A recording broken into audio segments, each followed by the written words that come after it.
कहाँ पैदा हुए और बचपन कैसा गुजरा? मैं कानपुर में पैदा हुई थी और बचपन का तो हिस्सा ज़िंदगी का बहुत खूबसूरत हिस्सा होता है। वो तो खैर बहुत जल्दी गुजर जाता है, इसलिए पता नहीं चला। बाद में हम लोग पाकिस्तान आ गए थे। मेरे वालिद का ताल्लुक़ आर्मी से था, इसलिए हमें हेडक्वार्टर जाना था रावलपिंडी। तो हम पहले ट्रेन से आए, जहाज़ से आए, फिर उसके बाद यहाँ कराची में ठहरे 2 दिन। कराची से फिर हम पिंडी गए। पिंडी में जो सबसे मज़ेदार बात बताने की वो ये है कि पिंडी इस वक्त खाली पड़ा था। 48 की बात कर रही हूँ मैं। हम लोग छोटे छोटे थे, पिंडी खाली पड़ा था। तो अब्बा ने उनसे कहा जब ज्वाइन किया ऑफिस कि मुझे घर कोई चाहिए रहने के लिए, मेरी पूरी फैमिली साथ है। तो उन्होंने कहा खान साहब आप कोई भी घर देख लें, हम चाबी दे देंगे, आप चले जाइए। अब अब्बा देखने गए अपने साथ असिस्टेंट को लेके, तो सारे घर जो थे वो भरे हुए थे, मतलब सामान भरा हुआ था। जैसे टेबल पे प्लेटें लगी हुई हैं, आधा खाया हुआ आधा छोड़ा हुआ, कहीं पे बिस्तर लगे हुए हैं, कहीं पे कुछ रखा हुआ है। तो अब्बा ने वापस आके कहा कि देखिए मैं ऐसे घर में नहीं रहूँगा जिसमें किसी और का सामान है, जो बहुत मजबूरी से और तकलीफ़ से छोड़ के गया होगा। आप सामान निकलवा लीजिए, मैं वहाँ रहूँगा। तो उन्होंने जवाब दिया कि देखिए इस वक्त हमारे पास हार्डली 20-25 लोग काम करने वाले हैं पाकिस्तान में, इस तरफ। तो हमें तो लोग भी कम दिए गए, हमारे पास फर्नीचर नहीं है, हमारे पास ऑफिसेज में कुर्सियाँ मेज़ें नहीं हैं। तो मैं किस तरह से ये सामान उठवाऊँ, वो कहाँ रखूँ? आप वैसे ही रह लीजिए, सामान को एक तरफ ढकेल दीजिए। अब्बा ने कहा नहीं, मेरे बच्चे छोटे छोटे और सारे बच्चों के साथ मैं वहाँ नहीं रहूँगा। उनके ज़िंदगी में सारी उम्र ये रहेगा कि ये कोई इसको छोड़ के गया है बड़ी दुख से। तो मैं ऐसे दुखी घरों में नहीं रहना चाहता। तो पता क्या हुआ, हम लोग 3 महीने होटल में रहे।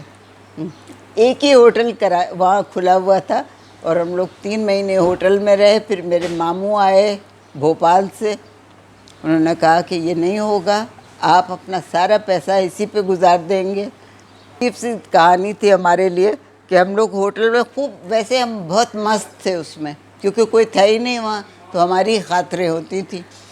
तो बैरे भी बहुत अच्छे थे। लेकिन ये और का हो गया था, मॉल टाउन में फिर घर मिला, फिर वहाँ रहने लगे। तो वहाँ तो खैर ठीक था। ज़्यादा टाइम कहाँ गुजारा? ज़्यादा वक्त कहाँ गुजरा आपका? हम तो घूमते रहे। जब लाहौर से फिर ट्रांसफ़र कराची हुआ, कराची में मैंने 2 क्लासेस पढ़ी। अच्छा, मैं आपको एक बात और भी अपने बारे में बता दूं कि जब मैंने दाखिला लिया था, खैर वो नर्सरी क्लास में लिया जाता है, उसके बाद मुझे डबल प्रमोशन मिलते रहे। तो मैं क्लास 1 से 2 में गई, 2 से 4 में, 4 से 6 में। और जब पाकिस्तान आई और यहाँ दाखिला लिया तो उन्होंने 7th में लिया मुझे, अकॉर्डिंग टू माई एबिलिटीज़। अब 7th में दाखिला तो मिल गया मुझे बड़ी आसानी से, क्योंकि इंग्लिश अच्छी थी मेरी, उर्दू अच्छी थी और सब सब्जेक्ट्स अच्छे थे। लेकिन मैथ्स मुझे नहीं आता था, क्योंकि मैथ्स जो है वो जुड़ा हुआ होता है सारा। अब वो बीच के जो गैप्स थे वो कहाँ से लाती मैंने बहुत ही डांट खाई है। दुनिया में सबसे ज़्यादा डांट मैंने मैथ्स पे खाई है, क्योंकि जब तक फिर कराची से हम लोग फिर लाहौर गए, तो 9th तो 10th वहाँ से किया। वहाँ पे जो मैथ्स की टीचर थी, यकीन करो मैं उनसे थर थर काँपती थी।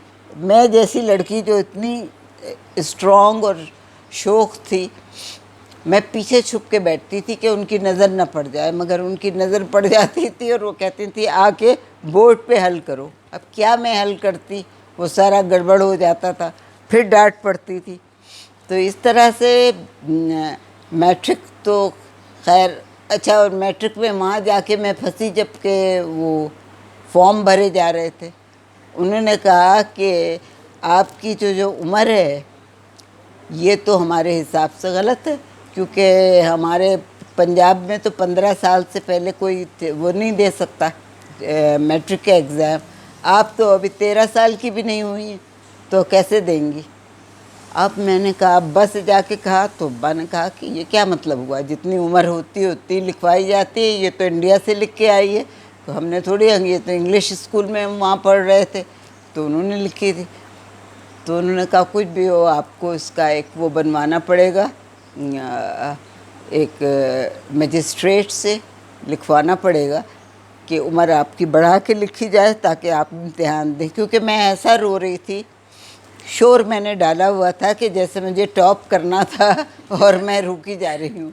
तो अब सारे घर वाले परेशान हो गए। हालांकि मेरे वालिद कहते थे मैं कोई काम गलत नहीं कर सकता, लेकिन अम्मा ने बहुत समझाया कि भाई बच्ची है, ये तो बेचारी रह जाएगी पीछे, फिर आप पता नहीं पढ़ सके न पढ़ सके, इसको तो आपको करो। और फिर हमारी हेड मिस्ट्रेस ने बुलाया अब्बा को, उनको समझाया कि देखिए अब ये तो अब जो है बाद में चाहे आप उम्र चेंज करवा लीजिएगा, तो बन का बाद में कुछ नहीं होता है, जो एक दफ़ा मैट्रिक में जो आ गया वही होता है। उनका टॉप वॉप कुछ नहीं किया था, फर्स्ट क्लास आ गई थी, बस ये बात है। और सबसे बड़ी बात मैं तुमको ये बताऊं कि जो हमारे क्लास की सबसे ब्रिलियंट लड़की थी, वसीमा उनका नाम याद है मुझे अभी तक, उन्होंने मुझे मैथ्स थोड़ा सा सिखाने की कोशिश की थी।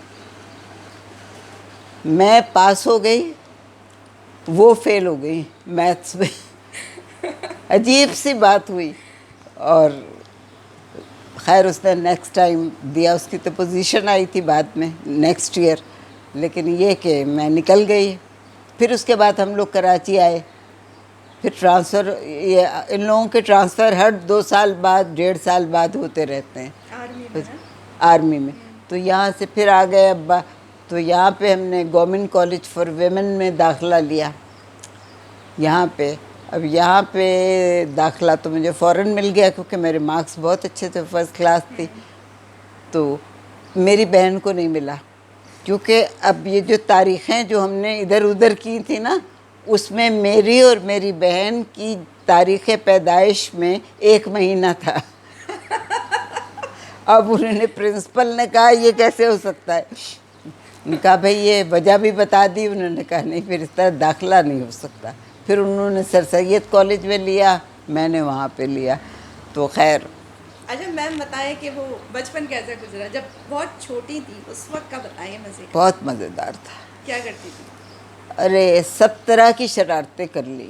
अच्छा। हर तरह की। हालांकि मेरी वालदा जो थी टॉम बॉय होती थी। यहाँ टॉम बॉय होती थी। टॉम बॉय बिल्कुल, क्योंकि अब्बा के साथ में ज़्यादातर निकल जाती थी। शाम को जब अब्बा आ जाते थे तो मैं उनके साथ जाती थी, और बाज़ार चले गए या पार्क में ज़रूर जाते थे हम लोग, सामने ही पार्क था हमारा। और सबसे पहली कहानी ये थी कि जब मैं मेरी बड़ी बहन को दाखिला मिला नर्सरी में, पार्क के, यानी ये हमारा गेट था और ये पार्क का गेट था, बीच में सड़क थी बड़ी सारी। अब बड़ी सी लग रही है, जब छोटी ही होगी पता नहीं। तो उसमें मैंने अम्मा से रो रो के कहा मैं भी दाखिला लूँगी, मैं भी दाखिला लूँगी, मैं भी पढ़ूँगी। अम्मा ने कहा चलो भाई इनको भी भेज दो। तैयार करके मुझे भी भेज दिया गया। अब वहाँ मैं जब बिठा दिया, उन्होंने एक स्लेट पकड़ा दी और एक चौक दे दी, तो मैं कुछ कुछ बना रही थी। अचानक मुझे एक आवाज़ आई पटाख से। मैंने मुड़ के देखा तो एक लड़के के सर पे उन्होंने तख्ती मारी थी मिस ने, और कहा गलत कर रहे हो तुम। वो लड़का भाई भाई रोने लगा। मैंने जैसे ही देखा, मैंने वो फेंका, चौक फेंकी और वहाँ से भाग के गेट से निकल गई। अब मिस मेरे पीछे पीछे, चौकीदार मेरे पीछे पीछे, मैं वहाँ से भाग के पार्क में दाखिल हुई। पार्क का माली मुझे पहचानता था, वो मेरे पीछे पीछे, 4 लोग मेरे पीछे पीछे। मैं भागती भागती भागती दूसरे गेट से निकल के सड़क क्रॉस कर गई। हालांकि वो सिपाही खड़ा होता था वहाँ। वो क्रॉस करके अपने गेट में घुसे आई और अम्मा के पास गई। मैंने कहा मैं वहाँ नहीं पढ़ूँगी, वहाँ पे मारते हैं। अच्छा, हमारे घर में एक उसूल था मेरे वालिद का कि कभी किसी लड़की पे हाथ नहीं उठाना। अगर डांटना है, कोई गलती हुई है तो आहिस्तगी से डांट दो, समझा दो, लेकिन लड़की को के ऊपर हाथ नहीं उठाना। लड़के को बेशक तुम मार सकती हो, उनको सुधार सकती हो, लेकिन लड़की पे नहीं। इसलिए मेरे तो तसव्वुर में ये चीज़ नहीं है कि लड़की को कोई मार सकता है। अब उस वक्त फिर वालदा मेरी बड़ी सख्त खफा हुई। खैर उठा लिया वहाँ से हमें भी। ये पार्टीशन का चक्कर शुरू हो गया, लड़ाई झगड़े, तो फिर उसमें लड़कियों को भेजना ज़रा मुश्किल हो गया था। तो लेकिन वहाँ मज़े का वाक़या बताएंगे, कोई बहुत मज़े का आप आज तक नहीं भूली? सबसे मज़े का वाक़या ये है कि जब मैं वहाँ नर्सरी में गई तो इंग्लिश टीचर थी हमारी, बहुत प्यारी थी, यंग सी लड़की थी। तो वो अच्छा, मैं जो थी मोटी गपलू, मेरे बाल इतने इतने फैले हुए घूंघरी वाले बाल, वो बड़ा प्यार करती थी। वो अपनी गोद में बिठा के पढ़ाती थी मुझे, और जब गोद से उतार के बिठा देती थी, ज़ाहिर थक जाती होगी, तो मैं फ़ौरन निकल के बाहर जाके ग्राउंड में कहीं बैठ जाती थी नाराज़ होके। फिर वो मेरे पीछे पीछे आती थी और फिर मुझे लेके जाती थी। तो बड़ी प्यारी टीचर थी। अच्छा, 4-5 महीने के बाद पता चला, जब हालात ज़रा ज़्यादा संगीन होते गए, कि वो चली गई हैं। हमारी प्रिंसिपल ने आके बताया कि वो जो नाम, सेलिना नाम था उसका, वो चली गई हैं और ग़ालिबन उनकी शादी हुई है या क्या, ये याद नहीं रहा मुझे। और अब आपको ये टीचर पढ़ाएंगी। वो टीचर को भी लेके आई थी, पाकिस्तानी मतलब हिंदुस्तानी, और ख़ातून थी, कोई साड़ी पहने हुए, काली सी थी। अब मैंने वहीं से चीख मारी, मैं काली टीचर से नहीं पढ़ूंगी। और मैंने कालीन बिछा हुआ था जिसके ऊपर हम बैठते थे, लोटे लगाना शुरू कर दी, मैं काली टीचर से तो नहीं पढ़ूंगी। अब वो प्रिंसिपल मुझे चुमकार रही हैं, लोग समझा रहे हैं, क्लर्क आ गया कि नहीं बेटा, ये बहुत अच्छी टीचर है, हमारे यहाँ की बहुत अच्छी टीचर है। मैंने कहा नहीं, मैं काली टीचर से नहीं पढ़ूंगी, मैं तो उन्हीं से पढ़ूंगी। तो कहा भाई वो तो चली गई है, अब क्या होगा। खैर उन्होंने समझा बुझा के प्रिंसिपल अपने कमरे में ले गई, चाय वो पानी पिलाया, समझाया, टॉफ़ीज़ दी, वहाँ रखी रहती थी बहुत सी, हम लोग लालच में जाते थे उनके ऑफिस। तो उसके बाद खैर उन टीचर ने पढ़ाया, यकीनन अच्छा ही पढ़ाया था। लेकिन ये कि आदमी शुरू ही से होता है जैसा होता है, कुछ मुझे ये अंदाज़ा। उसके बाद फिर मेरी दिली ख्वाहिश थी कि मैं उस पर वो जो होता है ना, विक्ट्री स्टैंड, उस पर मुझे खड़ा होना मिले। तो स्पोर्ट्स में मैं जीत जाऊं या डिबेट्स में जीत जाऊं, किसी में जीत जाऊं। अच्छा, मोटी भी थी, इसलिए मैं इस खेलों में किसी में नहीं जीत सकी, कभी नहीं जीत सकी, हमेशा हारी। और कभी भी मुझे विक्ट्री स्टैंड पे खड़ा होना नसीब नहीं हुआ। और मैं बड़ सख्त दुखी होती थी कि अल्लाह मियाँ, सब लोग खड़े होते, मुझे थर्ड पे खड़ा कर दे, मगर खड़ा कर दे, लेकिन वो नहीं हो सका। आपको फर्स्ट पे खड़ा होना था। उसके बाद जब मुझे प्राइड ऑफ परफॉर्मेंस मिला है, हमारे प्रेसिडेंट ने मुझे दिया है, अचानक वहाँ खड़े खड़े मुझे ख्याल आया कि दिस इज़ द प्लेस, ये है विक्ट्री स्टैंड, जहाँ पे मुझे खड़ा होना था। अल्लाह ताला ने वहाँ से मुझे वहाँ यहाँ भेजा है। अब देखे ना, आप थर्ड की भी ख्वाहिश कर रही थी कि चले यहीं हो जाए, लेकिन अल्लाह ने फर्स्ट सोचा था, फर्स्ट में भेजा। तो ये छोटे छोटे किस्से जो होते हैं ज़िंदगी के, ये आपको बनाते चलते हैं, खुद ब खुद बनाते हुए आगे बढ़ते। मैंने कभी ये तमन्ना नहीं की थी कि मैं कहानियाँ लिखूं, मुझे कोई शौक़ नहीं था। बकौल मेरे घर वालों के, हमें तो ये भी नहीं पता था कि तुम इंसान भी बन सकोगी कि नहीं। तो इसमें राइटर बनना तो बहुत दूर की बात है।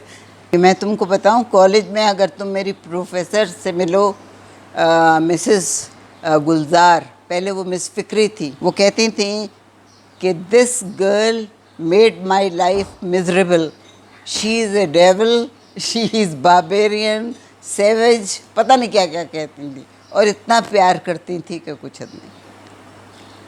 तो आपकी हीरोइन चुलबुली और शरारती क्यों है? इसलिए कि मैं हूँ। अच्छा, ठीक है। अच्छा, नेक्स्ट मेरा सवाल ये है कि कबाचा को कहीं देखा था? या तसव्वुर? देखो, लोगों ने मुझसे बहुत सवाल किया कि ऐसे बेवकूफ़ लोग कहाँ होते हैं। मैंने कहा भाई देखिए, अब आप लोग ज़्यादती मत कीजिए, कहिए तो मैं भी दिखा दूँ दो चार को। लेकिन ये कि ऐसे लोग होते हैं, लेकिन ड्रामे की ज़रूरत होती है कि उसे ज़रा एग्जेजरेट कर दिया जाए। तो एग्जेजरेटेड था वो, लेकिन था। अच्छा, अब शहज़ोरी में एक कैरेक्टर था आफाक भाई, मेरा अपना कज़न था, मामूजाद भाई, जो हमारे ही घर में रहता था। इतना शरीर, इतने डांट खिलवाई है उसने हमको। एक दिन ले गया बाहर, मुझे, मेरी बहन को, मेरे भाई को, हम छोटे छोटे थे, कहने लगा चलो घूम के आते। शाम के वक्त अम्मा अब्बा तो सो रहे होते थे, हम लोग निकल गए नीचे। यहीं कराची की बात है। तो नीचे निकल गए तो कोई बारात गुज़र रही थी, और बारात के ऊपर से पुराने ज़माने में शायद कायदा था, पैसे फेंके जाते थे। उसने कहा चलो पैसे चुनते हैं। अब हम लोगों ने पैसे चुनने शुरू किए, जिसके हाथ जितने लगे।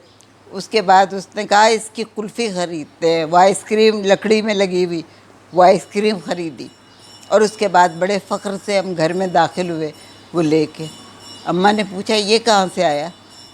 तो आफाक तुमने पैसे दिए? आफाक ने कहा कि नहीं। मैंने कहा नहीं अम्मा, हमने तो वो जो बारात पे से निछावर कर रहे थे उसमें से ख़रीदे। अब अम्मा ने तीनों के हाथ से वो लिया, बालकनी से नीचे फेंका और कहा आइंदा अगर ज़मीन पे पड़ी हुई कोई चीज़ उठाई तो मुझसे बुरा कोई नहीं होगा। अच्छा, इसका नतीजा पता है क्या होता है वालिदैन की तरबियत का? कि आज भी अगर मुझे ज़मीन पर पड़ा हुआ, 2 दफ़ा मेरे साथ हो चुका है, कोई भी चीज़ नज़र आ जाए, मैं उसे उठाने की जुर्रत नहीं कर सकती, क्योंकि मुझे अपनी वालदा याद है। एक दफ़ा हम लोग मरी में थे, तो शूटिंग हो रही थी किसी की फ़िल्म की। तो वहाँ पे जब हम लोग चढ़े तो एक सोने का कड़ा पड़ा हुआ था। तो हमने कहा लो ये तो किसी का है। फिर हमने कहा इन्हीं लोगों का होगा भाई, ये लोग जेवरात पहनते हैं, हम तो लड़कियां कॉलेज से गए थे। तो हम उठा के उनको पास गए, हमने कहा देखिए ये हमें पड़ा हुआ मिला है, आप लोगों का है? तो पता चला वो उनका था। प्यारी सी थी ना एक आर्टिस्ट, उनका था। लिखना तो मैंने क्लास 7 से शुरू किया था। कराची में थी उस ज़माने में, और अखबार जंग में बच्चों का सफ़ा आता था, तो उसमें मैंने अपना तारुफ भेजा था। फिर उसके बाद छोटी छोटी कहानियाँ भेजती थी। उसके बाद एक रिसाला शाये हुआ बच्चों का, भाईजान, उसमें मेरी कहानियाँ छपने लगी। ये होता रहा जब तक कि मैं कॉलेज गई हूँ। जब कॉलेज गई तो छोड़ दिया था मैंने लिखना, ज़ाहिर बड़ी भी हो गई थी तो बच्चों के उसमें लिखना छोड़ दिया था। हालांकि भाईजान पे मुझे अवार्ड भी मिला था, एक कहानी पे मुझे इनाम मिला था। लेकिन जब कॉलेज गई तो कॉलेज में मैं उस पर वॉलपेपर मैगज़ीन में कुछ ना कुछ लिखती रहती थी, और वो भी मज़ाहिया। अपनी टीचर्स का मजाक उड़ाती थी, कभी किसी का मजाक उड़ा दिया, कभी चपरासी का, कभी किसी का। तो लोग पढ़ते थे और हंसते थे। तो एक दिन मेरी उर्दू की प्रोफेसर जो थी मिसेस सलमा शानुल हक की, वो मेरे पास आई। उन्होंने कहा हसीना, रेडियो पाकिस्तान से एक सर्कुलर आया है कि हर कॉलेज एक ड्रामा भेज दे, मुकाबला होगा, तो मेरा ख़्याल है तुम लिख दो एक ड्रामा। तो मैंने कहा मुझे ड्रामा तो लिखना नहीं आता। तो उन्होंने कहा जैसा भी बस सोच लो तुम, रेडियो ड्रामा लिखना इतना मुश्किल नहीं होता, तुम सोच लो कि इस तरह लिखना है और कहानी बना लो और लिख दो। अब वो फिर मैंने लाख मना किया, मगर उन्होंने कहा नहीं नहीं बस लिख दो, ज़िद मत करो। उनको पता था कि मैं हर चीज़ में अड़ जाती हूँ, फिर बाद में मान जाती हूँ। तो फिर उसके बाद मैंने कोई 2-3 दिन में बैठ के वहीं कॉलेज में लिखा, और लिख के सलमा आपा को दे दिया। सलमा आपा ने रेडियो पाकिस्तान भिजवा दिया। वो ड्रामा आगा नासिर साहब के हाथ लगा, उनको बहुत अच्छा लगा। उन्होंने कहा इसे मैं प्रोड्यूस करूँगा। कॉमेडी थी, हिलेरियस कॉमेडी। उन्होंने उसे प्रोड्यूस किया, और कोई 3 महीने बाद एक दिन असेंबली में ऐलान हुआ कि हमारे कॉलेज के ड्रामे को फर्स्ट प्राइज़ मिला है रेडियो पाकिस्तान से, और जिसे लिखा था हसीना मोइन ने। ओह, इतना मज़ा आया, इतना मज़ा आया। लेकिन बाद में उसकी कहानी बड़ी वो थी। वो कहने लगे जब वो सब कुछ हो गया तो जो वहाँ के डायरेक्टर थे रेडियो पाकिस्तान के, उन्होंने, आगा साहब ने मुझे बताया बाद में, आगा नासिर साहब ने, उन्होंने कहा कि तुमने तो मेरी जॉब ही ख़त्म कर दी थी। मैंने कहा क्यों? कहने लगे देखो, उन्होंने मुझे बुला के कहा कि ये ड्रामा किसी लड़की ने नहीं लिखा होगा, और जिस एज की लड़की तुम बता रहे हो उससे तो कभी नहीं लिख सकती, ये किसी से लिखवाया होगा उसने और तुम्हें दे दिया। तो उन्होंने कहा कि नहीं भाई, मैं तो उनकी प्रिंसिपल से मिला हूँ। तो उन्होंने कहा कि सलमा आपा को फ़ोन किया, प्रिंसिपल को फ़ोन किया, सलमा आपा को किया। सलमा आपा ने कहा कि आप आके मिल लीजिए उस लड़की से, आपको पता चल जाएगा खुद ही। तो वो आए, आगा नासिर साहब तशरीफ़ लाए हमारे ऑफिस में। प्रिंसिपल हमारी मिसेज़ रशीद थी, मिसेज़ रशीद अहमद। उन्होंने मुझे मिलवाया, जो कि अक्सर मुझे बुलाया करती थी डांटने के लिए। उस दिन बड़ी इज़्ज़त से बुलाया और उसके बाद उन्होंने कहा कि ये हसीना मोइन है, इसने लिखा था। तो उन्होंने कहा कि बेटा ये आपका लिखा हुआ तो नहीं लग रहा है, ये तो किसी बड़े आदमी का लिखा हुआ। मैंने कहा क्यों, बड़ा आदमी कहाँ से आ गया?